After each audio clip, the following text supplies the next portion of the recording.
Good evening. I'd like to call our meeting to order. I'm Richard Bozansky, Chair of the Guilford Select Board, and I'd like to welcome you to the Guilford Select Board Public Informational Meeting. I'm joined by my colleagues on the Select Board, Veranda Porch, Zon Eastis, Michael Becker, and Rusty Marine. I'd like to read to you the rules of procedure which govern how we relate to each other during this meeting. The basic premises of our interactions are civility and being patient and waiting for folks to finish what they have to say and raising your hand when you want to say something. The official rules are as follows. This meeting is being streamed live to Comcast channel 1085, YouTube and Facebook at Brattleboro Community TV. BCTV's coverage of the meeting is made possible by these sponsors. How do we participate in the meeting? Please turn off your video and mute your microphone. If joining by phone, use 6 to mute and unmute. Make sure your name is displayed correctly. Use the rename feature under participants or hover over the blue square on your video. The renaming function is that if for instance, your name comes up as your telephone number, we'd like you to change that to what your name is, what your real name is, not your telephone number.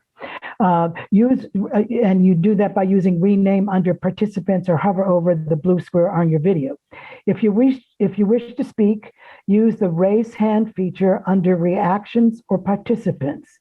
If joining by phone, use 9 to raise or lower your hand. *9, thank you, Rick. Use *9 to raise or lower your hand. The chat will not be monitored for questions or comments on agenda items. Use raise hand to participate. The moderator, and our moderator tonight is Rick Zamore, who is the town moderator, will call your name or your phone number if you're joining by phone to speak. BCTV will ask you to turn on your video and unmute your microphone. Please identify yourself and your street or neighborhood. After you're done speaking, please stop your video and mute your microphone.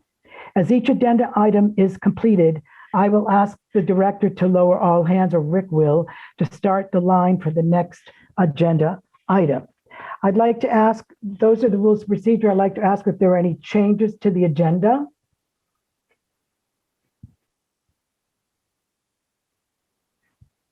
I don't know that there's a hand raised.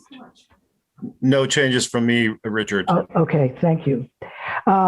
Announcements.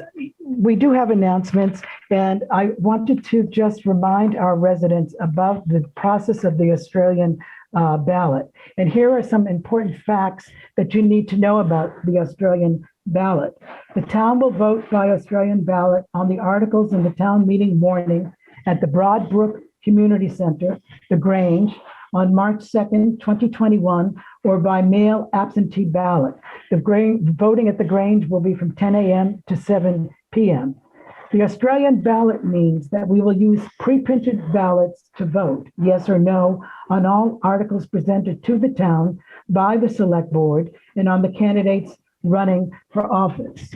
Residents may request a ballot from the town clerk in person, online, by phone, by mail, or by email to the following address: M as in Michael, V as in Victory, P as in Peter, .vermont.gov.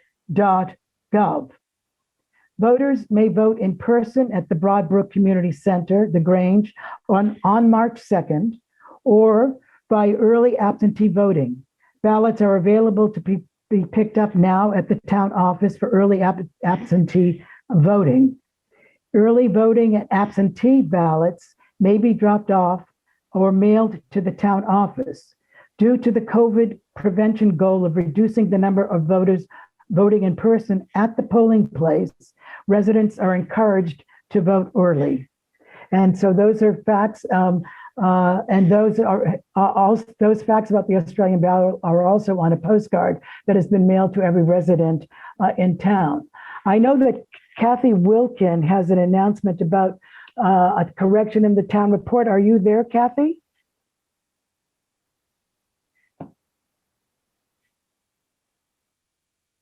I see Kathy has her hand raised. Your hands up. Unmute. Can you turn on your video, Kathy? I will. Maybe. You're Start on. My video. Oh, there we go.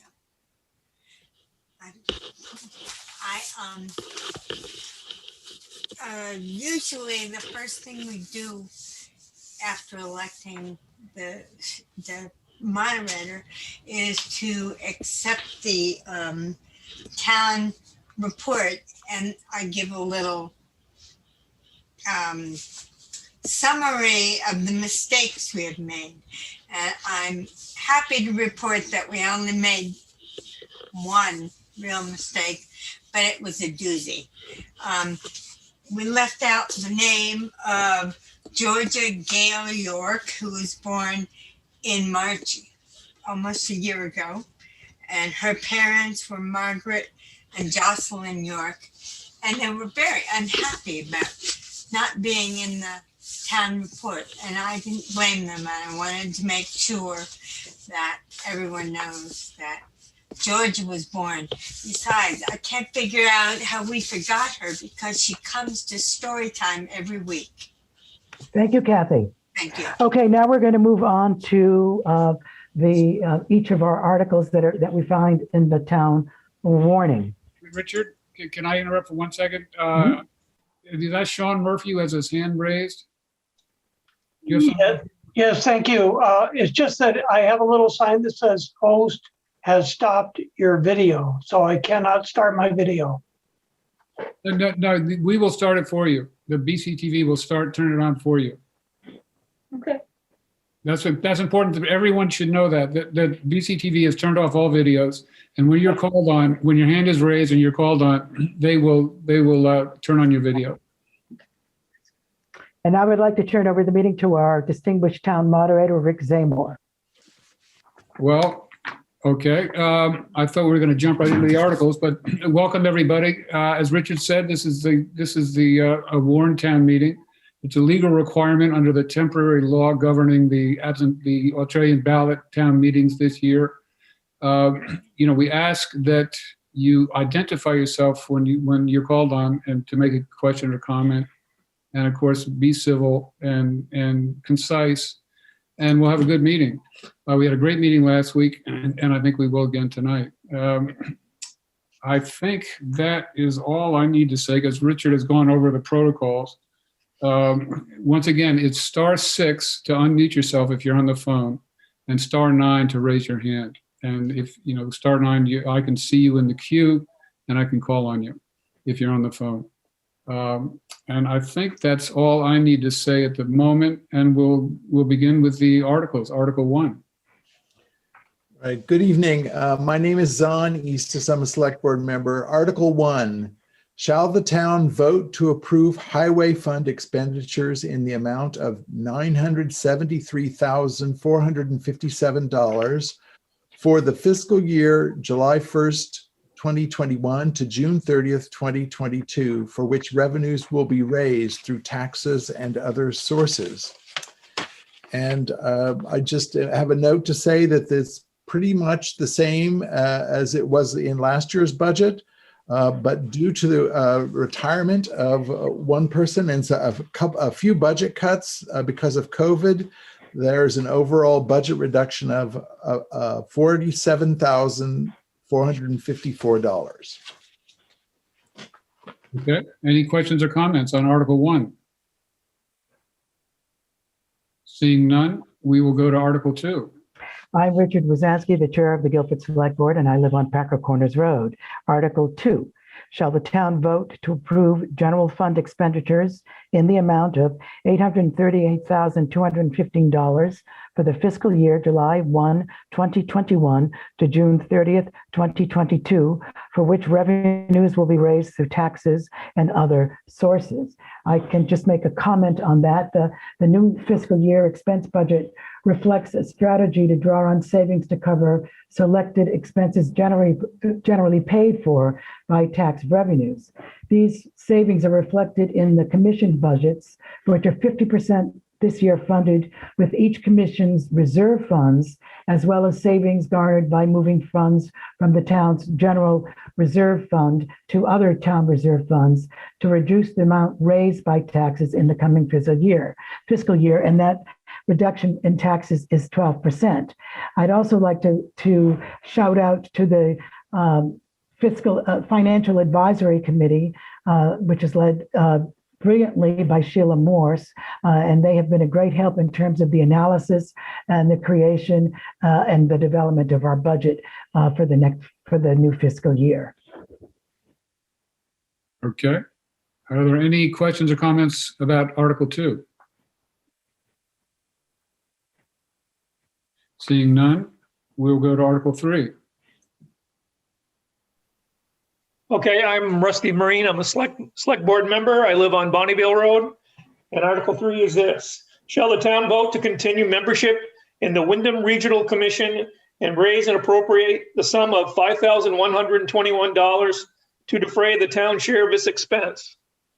It's a small increase of $80 this year. And just a little FYI, the Wyndham Regional Commission provides services such as consulting, planning, and also grant compliance. Are there any questions or comments? No? Okay. Moving on to Article 4. Hello, I'm Zon Eastis again. I forgot to say that I live on Yale Road earlier. Shall the town vote to raise and appropriate the sum of $6,363 for Southeastern Vermont Economic Development Strategies, or SEVEDS? And the comments are that this is the same amount as last year, and SEVEDS was funded last year at the amount requested. There are also representatives here on the meeting who can answer questions. Are there any questions for SEVEDS or comments? Okay. Yeah, and you can ask questions again later if you need to. It's better to ask them now, while the article's on the floor. But I think people will be here throughout the meeting. Article 5. Okay. I'm Veranda Push. I'm vice chair of the select board, and I live on the Packer Corners Road. Article 5. Shall the town vote to raise and appropriate the sum of $6,000 for Guilford Cares? And they're on the warning. This is the third year and final year that they'll be on the warning. Their old request was for $48,000, and their new one is $6,000. They provided 62 house visits, 26 medical items, and visited 109 households, 791 visits, and 1,089 people in Guilford served, all told. Veranda, I would just correct that. That should be $4,800, not $48,000. Oh, did I say 48,000? Oh dear, that was absolutely wrong. 4,800, wrong comma. Thank you, Peter. Those were the good old days for Guilford Cares. Yeah. Any questions or comments about Guilford Cares? They are there when you need them. Okay, Article 6. Okay, this is Rusty Marine again. Article 6 is, shall the town vote to raise and appropriate the sum of $238,450 for the Guilford Volunteer Fire Department? Last year, the Guilford Fire Department went on a total of 231 incident calls, including 105 medical emergencies and 30 mutual aid calls. Any questions?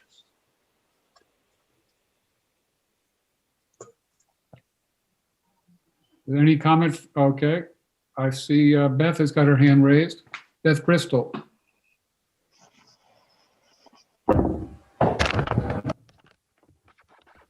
Oh, Jared. Hello, good evening. Hi, Jared. Bristol here, Fire Chief, live on Lowry Road, Guilford here. Just wanted to give a quick hi to everybody. Thanks for everybody, what they've done, especially the select board and the special committees this year of all years. It's been a challenging year for everybody and also for us at the station. The number of calls hasn't gone down and the detail in the calls has gone up. We did a little blurt in the town report on how detailed our calls get now with cleaning things after calls, to very, very in-depth, more than we've done in the past. Anyways, we're level funded again this year. We got a lot of things going on, trying to keep everybody's morale up, trying to keep the interest up because we're unable to train for a while.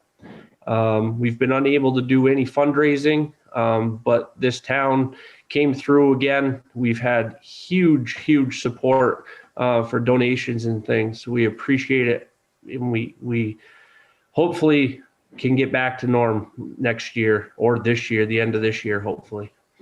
But yeah, if anybody's got any questions, let me know. Thanks. Thanks, Jared. Good to hear from you. Are there any questions for Jared?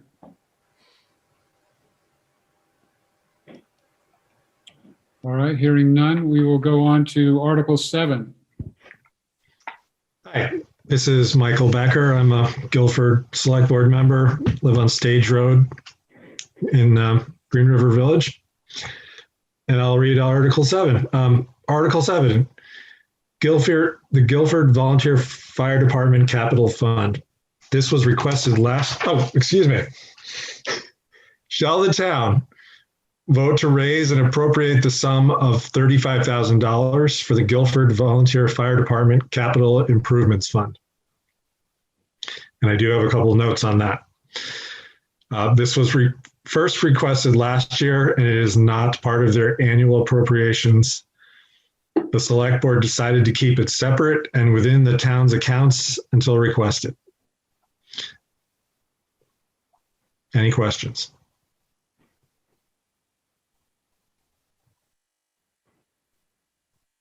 People, it's your only time to ask questions before you vote yes or no. Okay, seeing none, we will go to Article 8. Okay, Article 8. Shall the town vote to raise and appropriate the sum of $15,880 for the following human service organizations? Youth Services, $1,605. Women's Freedom Center, $1,000. Groundworks Collaborative, $1,000. Visiting Nurse and Hospice for Vermont and New Hampshire, $6,300. Retired Senior Volunteer Program, RSVP, $485. Senior Solutions, $850. Brattleboro Area Hospice, $300. Gathering Place, $500. Brattleboro Senior Meals, $350.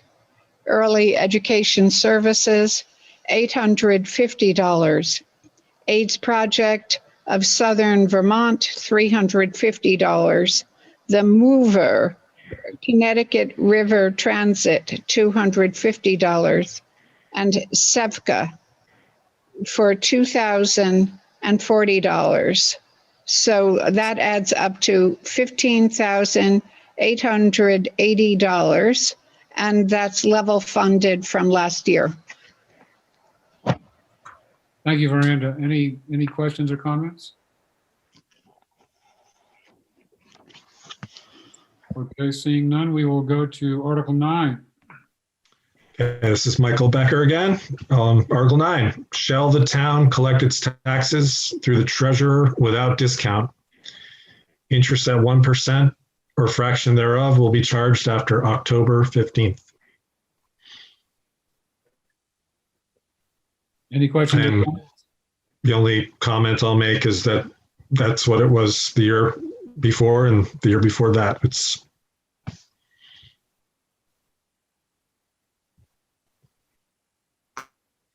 Linda or Steve Lemke?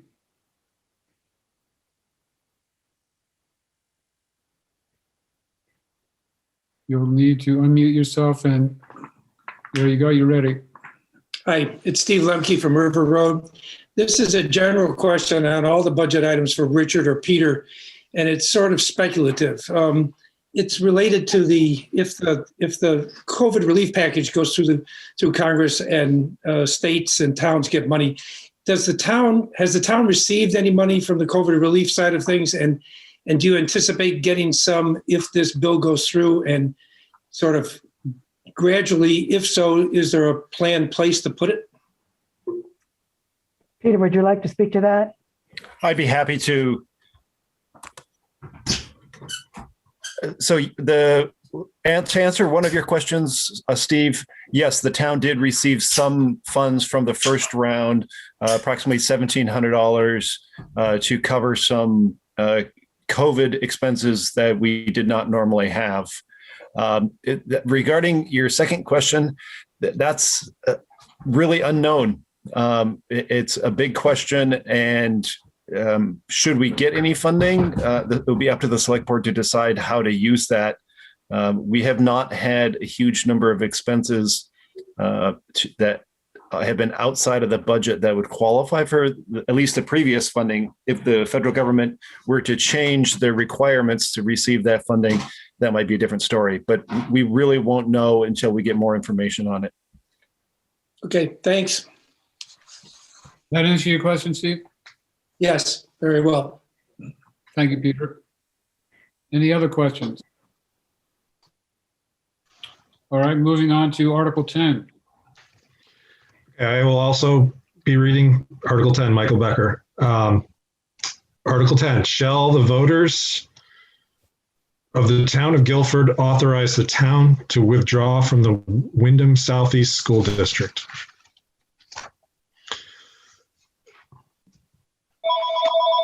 And we do have representatives from the district who are here to answer questions this evening. Does anyone have a comment or a question? I think we were going to go on to Article 11 and Do them. and have people speak to them both. Thank you, Miranda. Okay. Article 11. Could somebody else read it? I seem to have Yes, a I'll phone. read it. Article 11, this is Richard Wazansky from Packer Corners Road.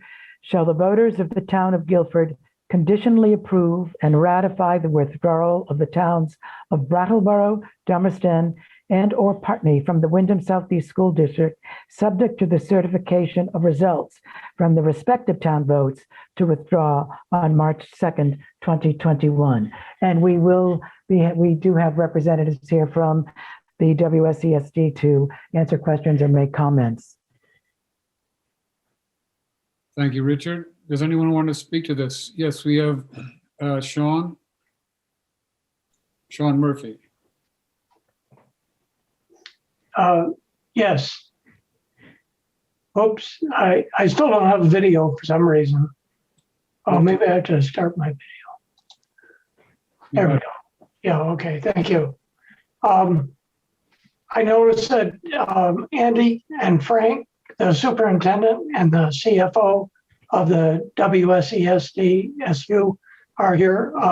And I could give a little introduction. Basically, what I said at pre-town meeting is that there are pretty significant financial implications as well as staff implications if a small town such as Guilford does leave the WSESD. And that could be substantiated, I think, probably most clearly, the financial part of it by Frank Rucker. And maybe Andy would also like to contribute. Thank you. Okay, Andy Skarzinski. Hi, everybody. Thank you. Let me first off start by saying what a pleasure it is to be in this meeting this evening. And as a new superintendent to the region, just how incredible it is to see the level of public participation in the select board and the Board of Ed meetings. It's absolutely astounding to have this level of involvement. So there are some questions as to why this might be on the town ballot and not the school ballot, and that's because under Vermont statute, the statute 16 VSA 724 refers to this being a town initiative. And so what the ballot essentially is a conditional, the Board of Ed made a motion back January 5th at that meeting to see if they could put forth an article on the school ballot if there was, if the voters of the districts, the 4 towns wanted to withdraw and approve the exit of the other remaining districts. The second motion that was passed was if it was not in the board's purview to do that work, they would ask the select boards to move that motion forward. So this is a statute, it's a conditional. Part 1, the town has to vote to withdraw from the WSESD, the four town merged district. And then the second vote, Article 11, refers to the conditional approval of the other towns to withdraw from the unified district if those residents should do so in their own town to vote to withdraw. So the process is all outlined in statute. The result would be if all 4 districts if the SD, the school district, were to be dissolved, it would result in 4 independent districts. Towns without a public high school would still have to provide for their children's secondary education. Mostly that would be through tuitioning students to a secondary school of their choice or an approved independent school within the state of Vermont, or in some towns close to the border. Frank can probably talk a little bit more about the budgetary implications, for those things. There were some questions that we've typically heard regarding the vote. There was some wondering as far as would this result in the former BU6 merged high school district reforming, that the State Board of Education does not have the authority to reform that merged high school district, although there is a pathway to doing so in statute. It would just take a couple of years. In the interim, students would be allowed to select the high school that they'd like to attend, and the districts would be paying the tuition for that. It's a little bit of a difference financially between the districts. Frank can talk a little bit more about the implications with, if people would like to know, regarding the expenses at the elementary school. Happy to answer questions as well. Rick, should I proceed on the financial overview, or? Sure. Well, and then people can ask either of you questions. Very good. And I want to echo Andy's comments about having us join the meeting. And I also have a great deal of respect for the current and former school board members I've worked with over the years from Guilford. It's just been a great community to work with. Rick, I'm not sure if you're the host, but I think if I could share my screen, it would help facilitate. Is that all an option? Yeah, BCTV can make you a host, I believe. I can't do it. Or Richard, can you do that? I think Cora is on the line. Cora is with us. Looks like that's been enabled. It appears that I can do that now. So I will. Good. I will. They're also top notch. So here we go. So if I could give you a little context. First of all, this data is on the Wyndham Southeast Supervisory Union website. I'll go pretty quickly and I'll be pretty brief, and then happy to expand on anything if folks would like some clarification.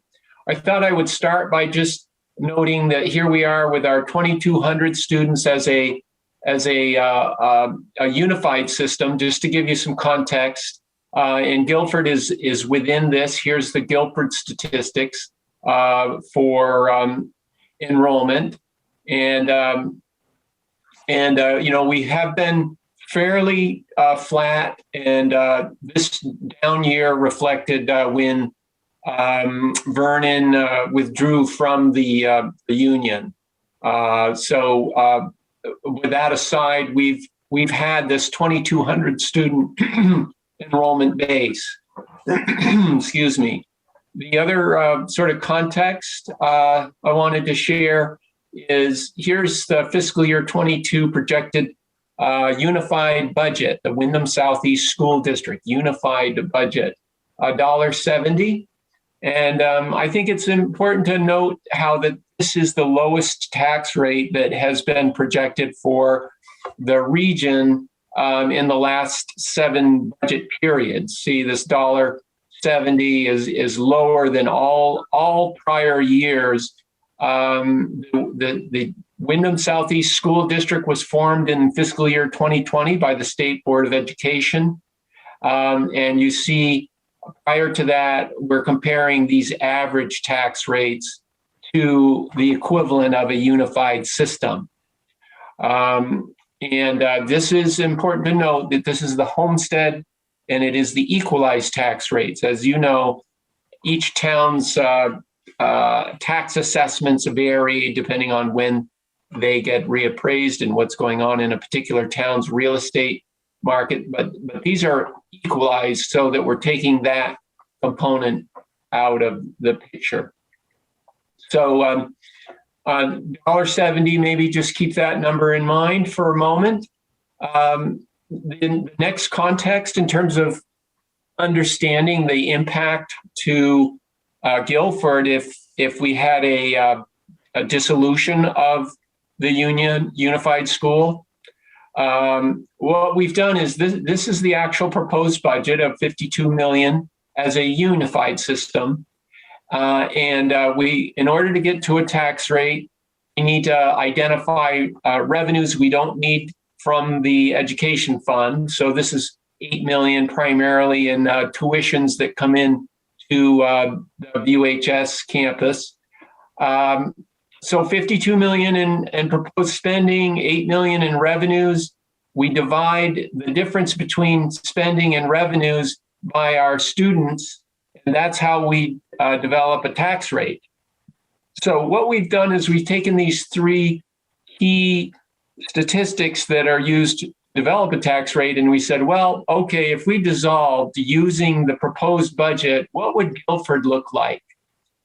If you go to your annual report, you can see in the proposed budget, right, distinctly for the Guilford school site, $2,224,000.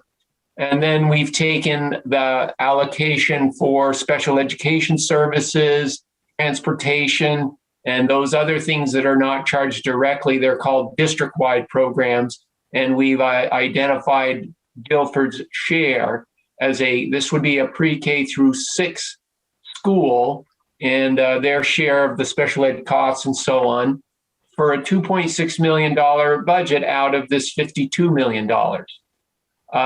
We identify the revenues that are specific to the Guilford school site, and this hypothetical if the school withdrew from the union. So we take our 2.6 million minus a couple $100,000 in revenues, and then we divide by our students, 124 kids, and everything is tied back to actual proposed budgets. You know, in this case, 52 million is an actual proposed budget to be voted on March 2nd. And those are actual revenues that have been estimated, and those are actual kids. So we feel pretty confident that using these statistics, we can get to a financial impact for every town if we dissolved. Now, there's a lot of legal questions I would have to come back to. I won't cover them now, that raise the question whether this is actually a legal process. But the Finance Committee and the Communications Committee asked me to do the best I could to look at a hypothetical scenario if we reverted back to the former district structures.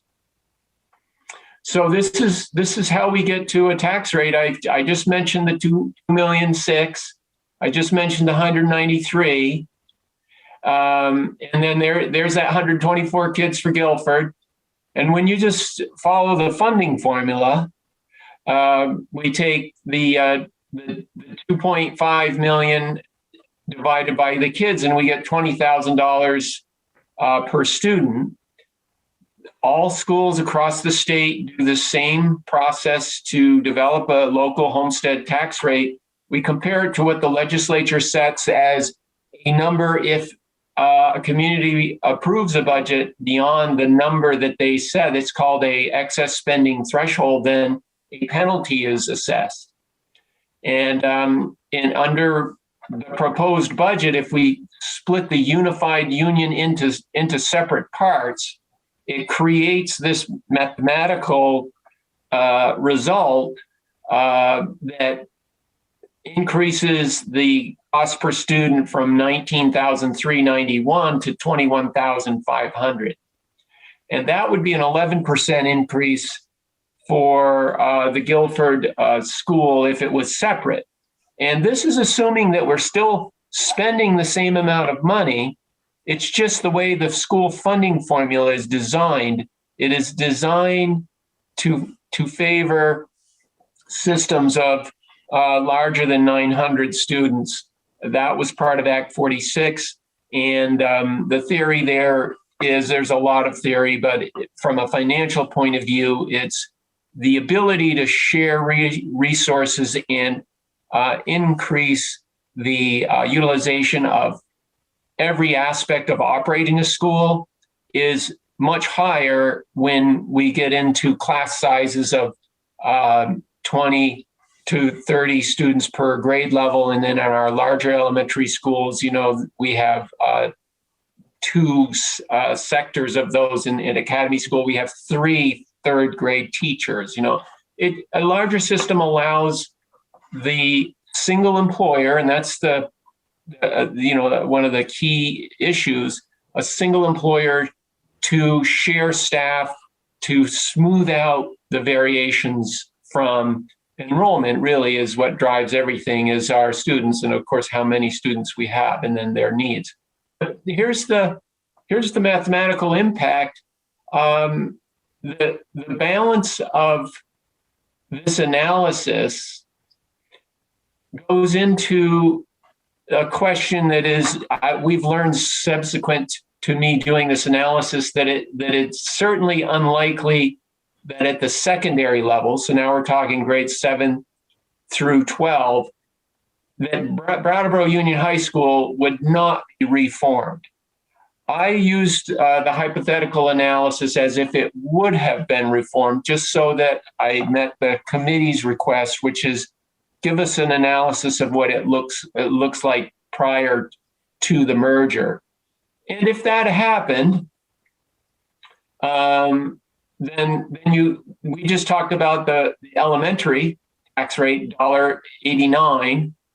And now we've got to talk about, well, what about paying for 7 through 12 Guilford students? Well, in the old ways, which is still in effect in terms of the school funding formula, you take your secondary costs. I've done the same thing for Brattleboro Union High School. I took, what is their spending? What is their revenue? How many kids would they have? You divide that in by this funding formula, you get a tax rate. And in this scenario, about half of the kids, 54%, would be subject to this higher tax rate of $1.89. And then the balance, this 46%, would be subject to the lower tax rate, $1.63. And this is a hypothetical Union High School being reformed. So when you take the weighted average of those two tax rates and you put them together, it's a 3.9 average increase. But I wanted to highlight a couple of things. One is we've learned that Andy may have already mentioned this, but the State Board of Education does not have the authority to reconstitute a union high school. So there would be if towns withdrew and the SD was dissolved, there would be an interim period where there is no there is no public high school as it existed prior. If the union was dissolved, the default would be, it would become the Brattleboro High School, and Guilford would tuition students to the Brattleboro High School or to an independent school. It wouldn't be until a new board is formed at the Guilford district level and go through the legal process to either designate a secondary high school or do what Vernon did, which is just remain choice. So that's one caveat with this analysis. And then the other is just to illustrate one reason why the State Board of Ed and the legislature came to the conclusion that small schools like Guilford will be able to sustain educational programs much better if they are part of a unified system, is because of the way in which, as enrollment changes, so here's our 124 number enrollment, it's actually overstated by quite a bit. And the reason for that is because of the pandemic. The legislature said, we know there's a lot of volatility in enrollment and we're just going to freeze the number. So one last point, and that is if we put in the real number, which is closer to 115 equalized students, I know we have more than 115 kids at Guilford, but the state only counts our pre-K kids as a 0.46, part of the funding formula. It would bring this number close to 115. And just that 9 or 10 student difference would drive this tax rate in Guilford up from 11% to closer to 30%. And the reason for that is if you're spending the same amount of money and you drop out 10 kids, your cost per student is going to be going toward $23,000, $24,000 per student. And then you divide that by what the state sets as something called an equalized yield, and there's your tax rate. And that's the problem that so many small schools face, Guilford's face, that you're back to what programs can we cut in order to get back down to somewhere around $18,000 a student as opposed to these figures. So unfortunately, nothing unique. Actually, Guilford's probably one of the more favorable outlooks. The town of Dummerston is much worse than this. Brattleboro does have, if they split off, they have a tax increase as well, as does Putney. So when you break things apart, even if you're spending the same amount of money, you're going to have higher tax rates because of the way the math is designed in the school funding formula. So glad to take any questions. Okay, thank you, Frank. Questions and comments? Sean Murphy. Yes, thank you. I was just wondering whether it might behoove Frank to go over a little bit about the debt service and the advantage that a unified district gets if they have a debt service. They can sometimes squeak under the cap if they can use that debt service. So I think Frank can probably explain it a lot better than I can. Thanks for highlighting that, Sean. It's a good point. Coming back to this document that we have on the web page, I didn't want to go into too much detail, but it is a very important point that you're making, Sean. So in this analysis, again, here we are in Guilford, and I left the document that's in the annual report, and it's going to be in front of our voters town meeting, the 52,103,000. This is the actual budget proposal, and here's the Guilford scenario, hypothetical scenario. And as Sean's pointing out, here we are with 52 million minus 8 is 43 million. You divide 43 by 2,200 kids and you get 19,000. That number is bigger than the threshold. But Sean's making a very important point that the state says, oh, well, we're not going to penalize a school for investing in capital infrastructure and making sure we have a safe and healthy learning environment. And the Wyndham Southeast School District, which Guilford obviously is part of, all enjoy the benefit of the funding formula law that says, well, if you're paying on debt, and in the Brattleboro Union High School debt was years ago, was about 30 million. It's about almost $2 million a year in principal and interest. Well, if you divide that by the 2,000 kids, you're down to around $700 per kid, and they're saying, well, that you're exempt from any penalty. So Sean's point is this line right here. You see, even though we're spending more, when you take away the debt, we're under the 18.7 threshold, and therefore there is no penalty. So that in itself, if Guilford became a separate entity, that in itself says you're walking away from a shield that's built in to the funding formula that says you're walking away from that, essentially a credit against your tax bill.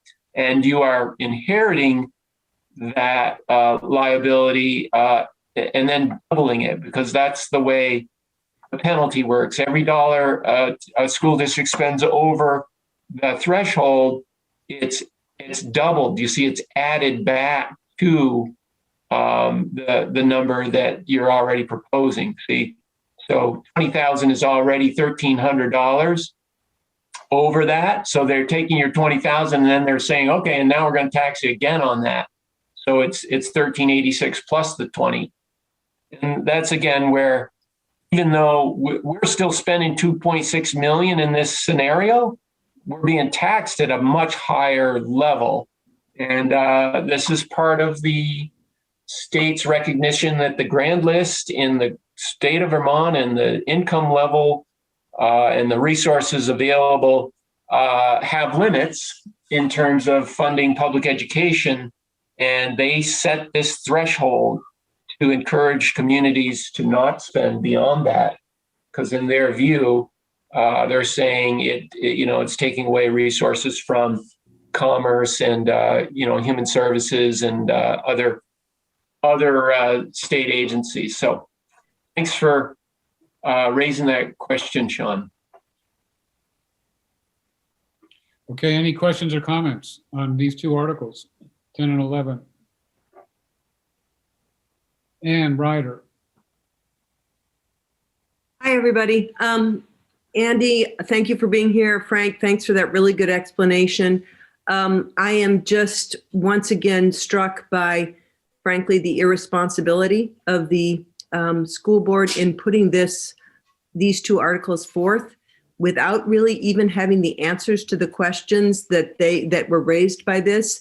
Your explanation, Frank, somebody told me it was fear-mongering to predict the effect on the budget, and yet you showed us clear, cold, hard facts about why this would be financially really bad initially, and then go from there to disastrous for Guilford. So I'm disappointed in our school board. Thank you, Sean, for voting against the motion to have these articles put on the warning. I have been pretty clear about my feelings. I think this is really bad financially. I think it's bad for our students in terms of the opportunities they would receive or they would no longer receive if we were separated out. And the only thing that I've been able to understand about why this was proposed is that there are people who miss the coziness of a small school board. And I get that. I think that the advisory councils that Guilford's done such a great job, I'm not sure about the other schools, can take that place and can represent and have the close contact with the individual schools, and from there share what they get with the larger school board. But there are many reasons why I think this is a bad idea. I'm so distressed that this was sort of dumped on us so quickly with so little time to prepare and educate people. So thank you for your really good job of explaining some of the ramifications, and I appreciate that. Thank you, Ann. Michael Becker. You are muted. Yeah. Hi, this is Michael Becker. I'm just speaking to you as a parent now of 2 students in the system, not as a select board member. You said that there are some legal questions and you chose to not talk about them, but I'd like to know what they are. So, Michael, I can address a few of those. In the statute itself, so 16 VSA 724, I referenced, that's the statute. And I'm sorry if I'm engaging in the edu-speak.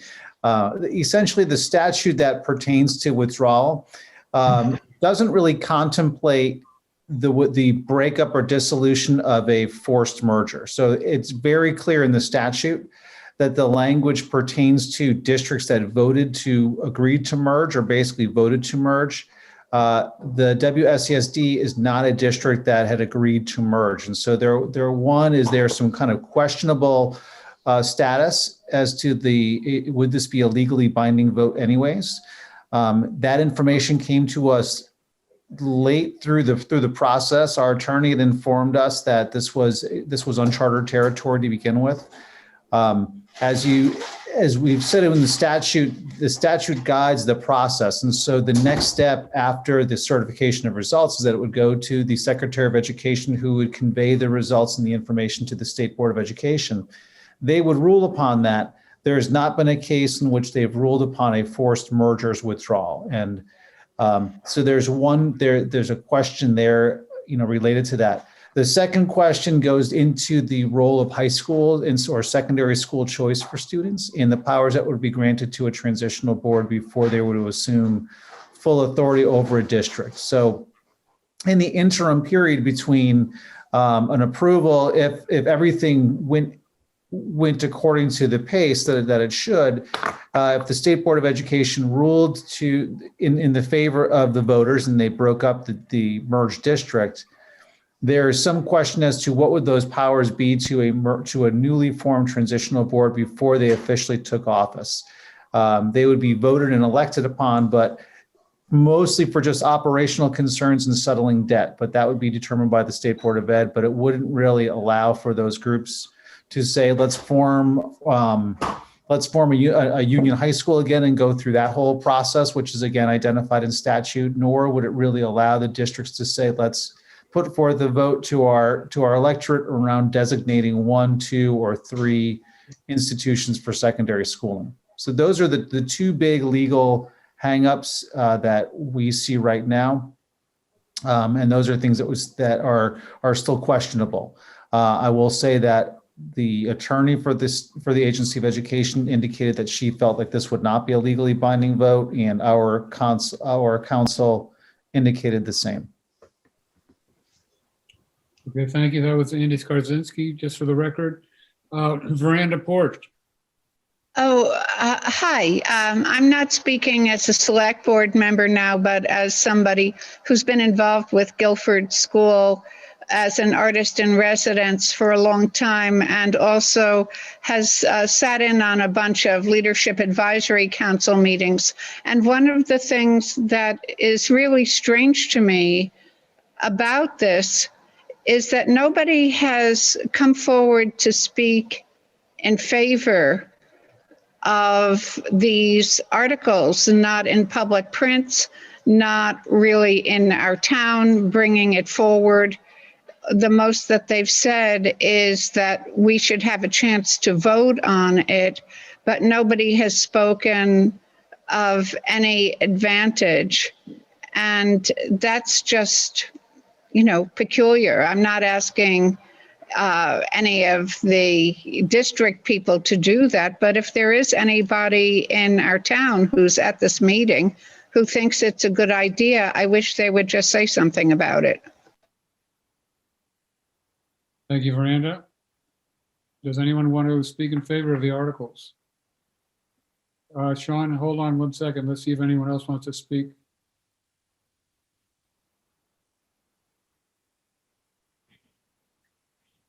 Okay, not seeing anyone. Sean, do you want to say something else?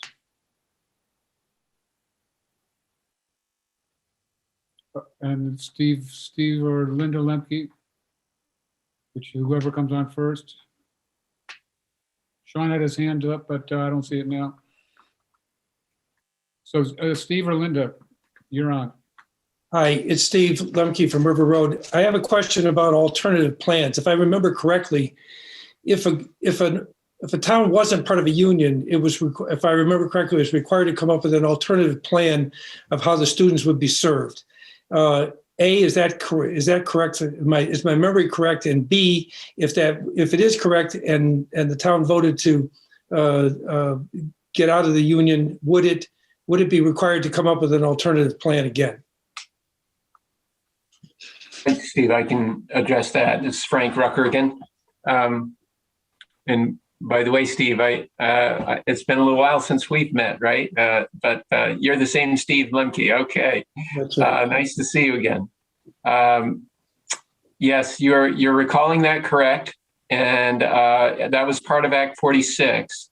So this alternative governance structure was part of Act 46's law. And the way in which the process formed was a study committee according to Title 16, I think it's Section 706. And that's the section of the law that says this is the way you form a union school district.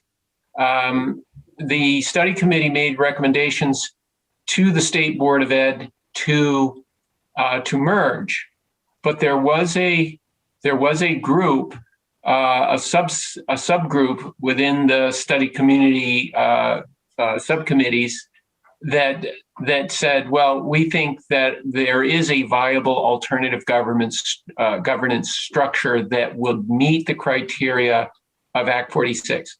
That was presented to the State Board of Ed, and the State Board of Ed essentially said that it actually did not meet the criteria.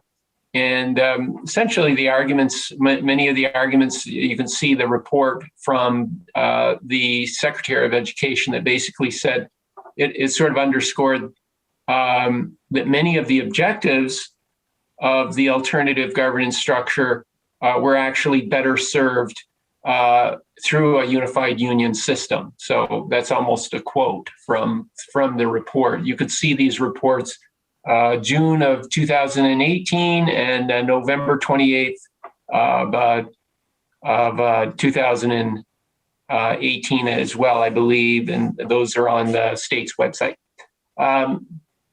So that was Act 46. I actually have a similar question as to are those requirements in terms of the number of students, minimum number of students required, still in existence of Act 46? Because as you know, well, maybe you didn't know, but the law required a 900 student minimum system in order to be considered a viable entity that complies with Act 46. So obviously, if there's no combination, Guilford, Putney, and Dummerston, no combination without Brattleboro forms a 900 student system. So I don't know if we've got a definitive answer to that question, but I don't believe that there is still a provision for the State Board of Ed to consider an alternative form of governance. It's simply the statute that Andy referred to says if the state board approves a withdrawal, then the former district shall be reconstituted. It doesn't get into an alternative form of governance and so on. So there's multiple statutes that may apply, and this is beyond my expertise. So there's a little background. And I think, Steve, to your question, under what statute does provide us is the requirement that all towns must provide the education for their students pre-K through 12. And in the event, where a town does not, or a community does not have a secondary institution, and part of the result of Act 46 was to join these and identify, consolidated school districts. But In the event a community does not have a secondary school, they are required to pay tuition for those students to a secondary institution of that child's choice, if the town has not designated one, or an approved independent school. What has changed in the last couple of years through the Supreme Court at the federal level is that money can be applied towards parochial schools if they are, as long as they, attest that the money is not going to be going to direct religious studies. And so that's something that is changed in the last few years. But under the tuitioning aspect of things, that's where the money would be going. It just creates a degree of volatility at the high school in terms of long-term planning and at BUHS, and some of the challenges and difficulties therein because of that. Once that choice aspect is open, it's hard to bring that back in. Any other questions or comments? Sean, again, okay, Sean, and then Michael Becker. Anyone else want to speak up? Please raise your hand. Ann Ryder, in that order. Sean, Michael Becker, Ann Ryder. Okay, if I could, I'd just like to say, as you know, I'm Sean Murphy on the Heinsberg Road, by the way. Many of you know that I was the director from the town of Guilford to the District 6 board. So my job was to make a presentation to that board about the importance of secondary education for students from the town of Guilford.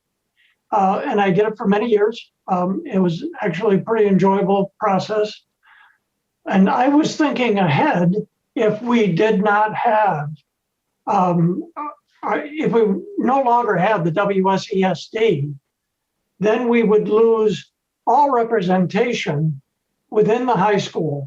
So the Guilford students go pre-K to 6 at Guilford. So that's 7 years. Then they go from 7 to 12 at the high school. So that would mean that the town of Guilford would have no say, no representation whatsoever for secondary high school education. And I think that would be too bad. So I just wanted to point that out. Vernon, when they left, advocated their ability to have a say on the high school board. And I think it is a loss for the town. Also, you have no equity. We borrowed $54 million in 2003 to renovate the high school. And that equity would be no longer what we'd have any control over as far as saying what should happen, or sports programs, or whatever goes on. So that to me would be a loss. Thank you. Okay, Michael Becker. I'd just like to ask, for this to even be proposed during a pandemic seems very odd to me. I think the teachers, principals, staff, custodians, everyone, cafeteria, bus drivers, have their hands full.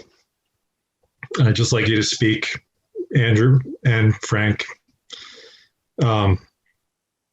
as far as the amount of resources it would take to pursue this dissolution. I would have to think there would be a lot of meetings and a lot of stress involved, and I'd just like to know your thoughts on that.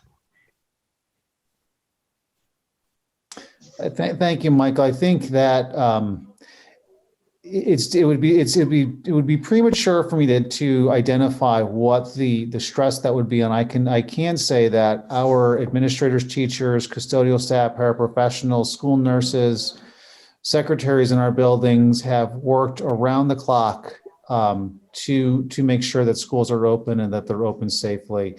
Our principals did not take a day off over the summer.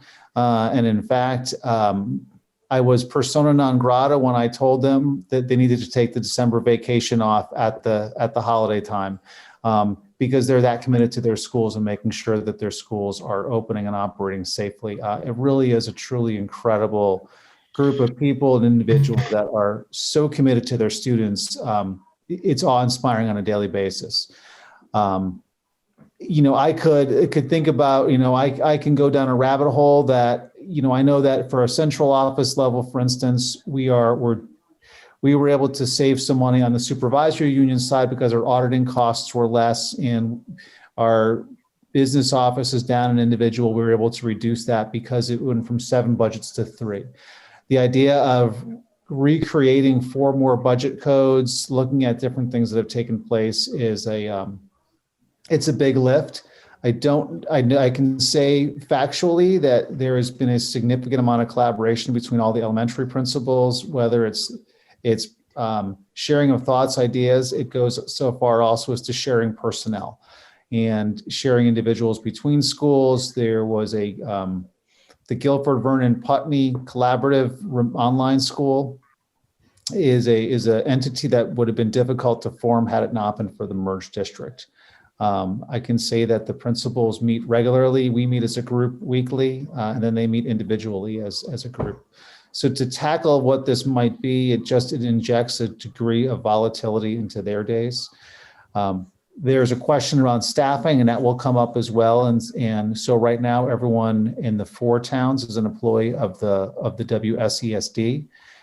That includes staff that's shared between elementary schools. We have some specials teachers in particular that may split between Dummerston and Guilford, or Putney and Dummerston, or Brattleboro and Guilford, or their shared staff. Those staff members would be relegated to working for the individual town districts. We would combine contracts and have 2 separate contracts. But when it comes to recruiting new staff or new personnel, we do have a number of retirements coming forward. That instability is a worry that I have around our capacity to attract and recruit staff for the long haul. I know that Guilford itself has a couple openings coming up, some long-time retirements that John is able to start searching for.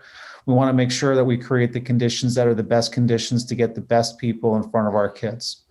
And that is a worry that I would, candidly, I can say that I have about this, the vote that's taking place. I don't know, Frank, if you want to share anything else.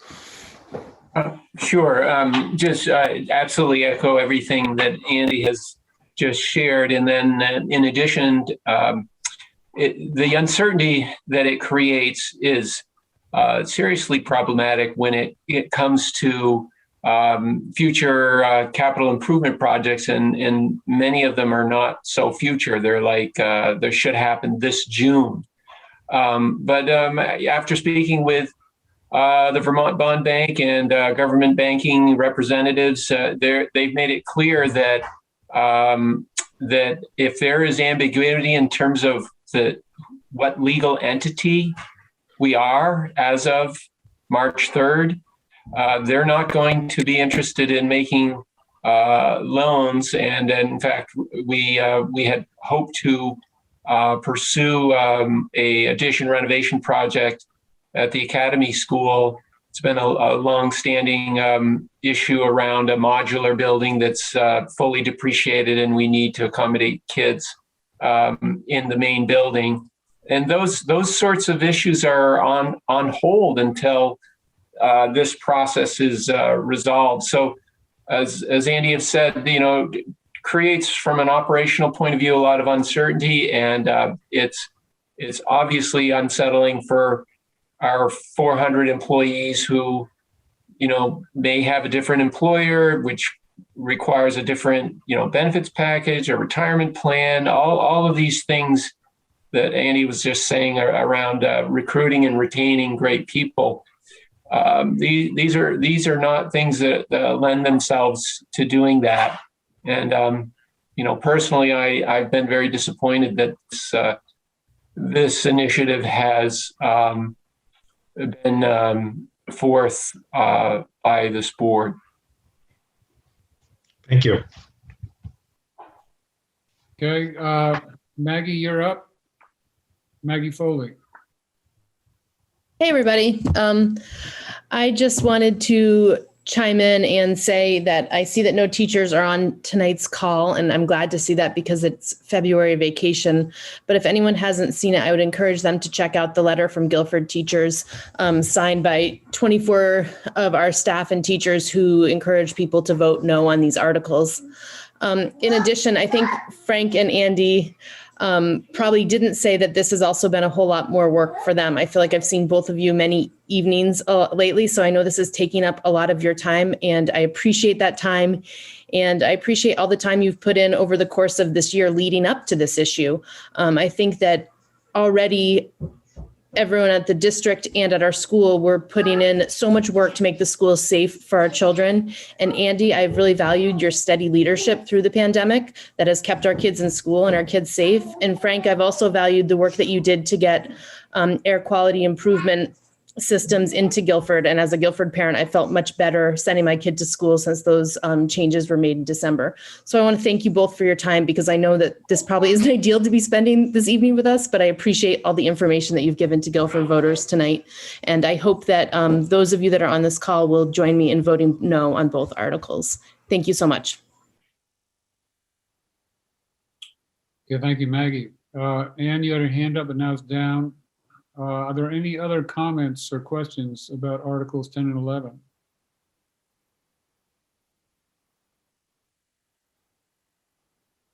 Or any, Ann Ryder?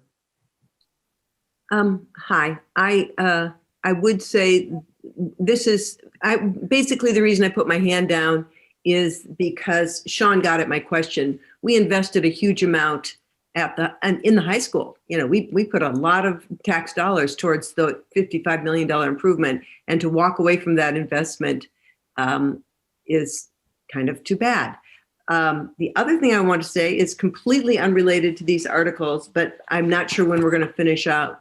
So I want to give a shout out to Leslie. This is amazing. This is a remarkable piece of work, and wow. Not just the layout and the size, but the way she highlighted very important statistics, the number of photographs. Super job. Thank you so much. Thank you, Ann. You're welcome. Yeah. And if I can just echo that, I mean, we've been desperate for some graphic design in our town report, and we got it, and it looks terrific. Rick, are we ready to adjourn, do you think? Well, hold on, Richard. Hold on. Let's see if there are any more comments or questions. I see. There are. Probably Don, or it might be Evelyn. Don McLean, or Evelyn McLean. Okay. Hi, it's Evelyn. Can you see me? Mm-hmm. I just wanted to say thank you to the select board for making the special effort to reduce our taxes this year by using reserve funds very cleverly. Thank you all. Thank you. Are there any other questions, comments?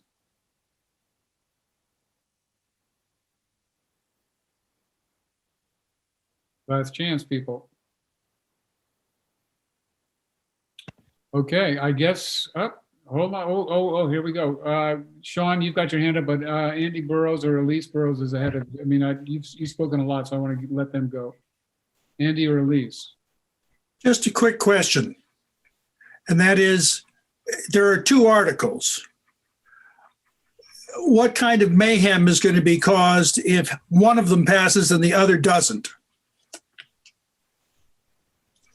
Well, someone can correct me if I'm wrong, but I think they both have to pass unanimously in all four towns for anything to change. That's correct, Rick.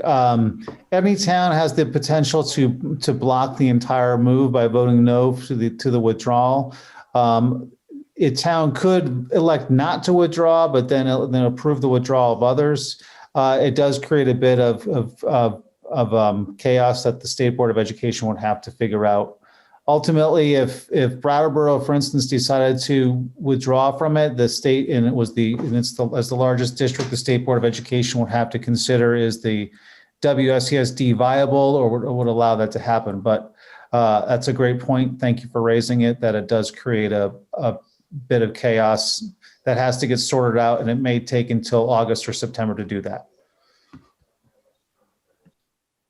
Thank you, Andy, and thank you, Andy. Any other comments?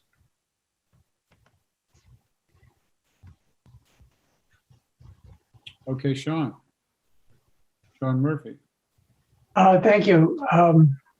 I just wanted to say that one thing that Andy was talking about a little bit was the stability of a district in, bringing new people on and retaining qualified staff. And I looked on the WSESD website and I noticed there are 41 positions that are now will have to be filled, in the near future. And I was thinking about instability in a system and how that would affect who you can actually recruit for these critical jobs. So it's sort of just building a little bit on what Andy mentioned. But I think once I realized that there are 41 openings in the WSESD, I thought we don't want chaos because we need excellent teachers, which we already have, but there are some people that are leaving for one reason or another. So I think that's a very important consideration. Thank you. Okay. Anyone else?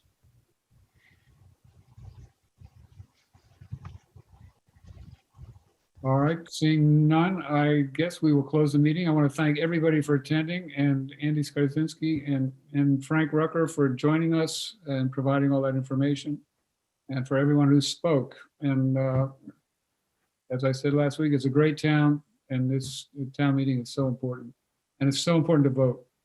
So get your votes in however you want to do it. Thank you, everybody.